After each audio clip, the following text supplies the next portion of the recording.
Hi అండి, అందరికీ నమస్కారం. నేను ఇప్పుడు ఒక ఇన్సిడెంట్ని షేర్ చేసుకుందామని వచ్చాను. అది ఒక మదర్, ఫాదర్ అండ్ సన్కి సంబంధించిన ఇన్సిడెంట్. అయితే నేను మార్నింగ్ ఒక హోటల్కి వెళ్ళాను టిఫిన్ చేద్దామని. అక్కడ ఓనర్స్ వచ్చేసి ఈ ఫ్యామిలీయే అనమాట. అక్కడ వర్కర్స్ కూడా ఉన్నారు. కానీ జనాలు ఎక్కువ ఉండటం గమనించి ఆ ఫాదర్ కూడా వెళ్ళి వాళ్ళకి ఏం కావాలో కనుక్కొని అతను కూడా సర్వ్ చేస్తూ ఉన్నాడు. ఈయన్ మదర్ వచ్చేసి క్యాష్ కౌంటర్ దగ్గర కూర్చొని ఉన్నారు. అండ్ ఈ సన్ మేబీ 10-12 ఇయర్స్ ఉండుంటాయి.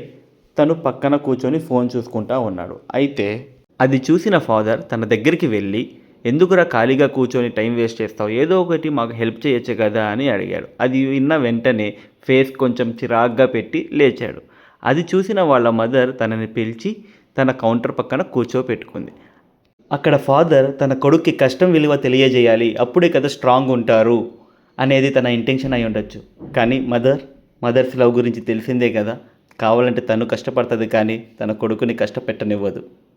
ఇక్కడ నేను ఎవరిని సపోర్ట్ చేయట్లేదండి. నేను మార్నింగ్ జరిగిన ఇన్సిడెంట్ని షేర్ చేసుకుంటున్నాను. నాకు తెలిసినంత వరకు వాళ్ళ పర్స్పెక్టివ్స్లో ఇద్దరూ రైటే. అండ్ మీకేమనిపించిందో ఇన్సిడెంట్ విన్నాక కింద కమెంట్ సెక్షన్లో టైప్ చేయండి. పేరెంట్స్ లవ్లో కానీ పేరెంట్స్ కేర్లో కానీ అందులో ఉండే వైబే వేరు.